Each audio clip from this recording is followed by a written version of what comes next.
تکلیف ہوتی ہے. اور شاید میں یہ بات کھلے عام کہتی ہوں کہ جو نقصان نہیں اٹھا سکتا اسے کبھی فائدہ نہیں ہوتا. ہم نے بڑے برسوں سے، پچھلے بہت سالوں سے یہ ثابت کرنے کی کوشش کی ہے کہ ایک کاغذ کا ٹکڑا جسے آپ ڈگری کہتے ہیں وہ زیادہ اہم ہوتا ہے. اور اس کے لیے ہم نے نصاب تعلیم کو بھی، آپ دیکھیں نا، اگر مجھے انگریزی کا لفظ بولنے کی اجازت دیں، ملٹیپل چوائسز، کوئز، نہیں، یہ ہم طوطے تو نہیں پڑھاتے نا، ہم حساس ذہین انسانوں کو پڑھاتے ہیں اور ان کے حس اور ان کی ذہن سے کام نہیں لیتے.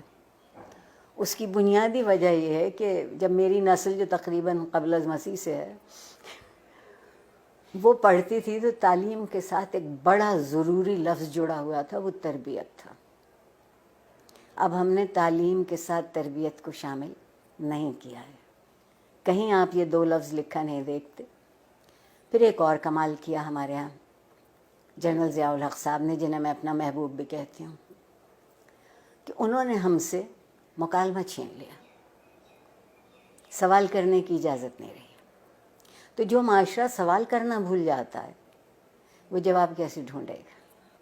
اور ڈگری ہمارے ہاتھ میں دی گئی کہ ہم ایک اچھا روزگار تلاش کرتے. میں کہتے کہتے مر جاؤں گی کہ زندگی کو روزگار چاہیے ہوتا ہے، روزگار کو زندگی نہیں چاہیے ہوتی. ہم کندھوں کا بوجھ بڑھا رہے ہیں، ہم ذہن کو وسیع نہیں کر رہے، کشادہ نہیں کر رہے. استاد کو اجازت نہیں ہے کہ جو کتاب اس کے ہاتھ میں ہے اس کے علاوہ وہ کچھ کہہ سکے کہ کہیں اور سے پڑھا ہو. ٹھیک. پھر جو آپ کے یہاں مذہب کی دخل در اندازی ہوئی، زندگی کے سارے خواب 70 حوروں سے منسوب ہو گئے. 70 حوروں سے منسوب ہو گئے. آپ کہتی ہیں کہ جستجو کی ضرورت ہے، آپ کے وزیر اعظم کہتے ہیں کہ سکون تو قبر میں ملے گا.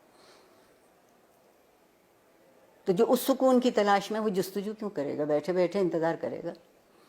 ہمارے یہاں پیمانے بدلتے ہیں، ہمارے یہاں معیار بدلتے ہیں.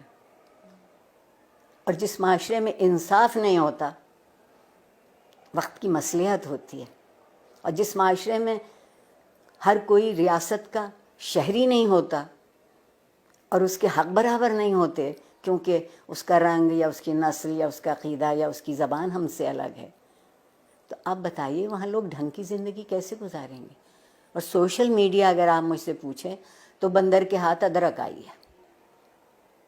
جس کو یہ معلوم نہیں کہ اسی کو کتنا مثبت طریقے سے، اسی سے تربیت ہو سکتی ہے، اسی ٹول کو استعمال کیا جا سکتا ہے، اسی آلے کو ان کی طالب علموں کی بہتری کے لیے. مگر اس کی بجائے آپ وہاں دیکھیے تو کیا ہو رہا ہے. جب میں پل بڑھ رہی تھی اس زمانے میں ڈائری لکھنے کا رواج تھا، اور ڈائری اس قدر خفیہ چیز ہوتی تھی کہ جتنے اب نیب بینک اکاؤنٹ بھی نہیں تلاش کر سکتی. اب آپ کوئی بات لکھتے ہیں اور اس پہ 2-4 منٹ کوئی دوسرا کوئی تبصرہ نہیں کرتا تو آپ اداس ہو جاتے ہیں کہ میرے سٹیٹس پر ابھی تک کسی نے رائے نہیں دی. آگے بڑھنے کا اگر طریقہ ہوگا تو وہ یہ ہوگا کہ کچھ دنوں ہم سب گردن جھکا کے آئینہ دیکھنے لگے. گردن جھکا کے آئینہ دیکھیں گے تو ہماری سمجھ میں اپنا آپ آئے گا. میں اگر اپنے آپ کو پہچان لوں، مجھے معلوم ہو جائے کہ یہ میرے مثبت صورتحال ہے، یہ منفی ہے، آئیے مثبت کو بڑھا لیتے ہیں، منفی کو چھوڑ دیتے ہیں.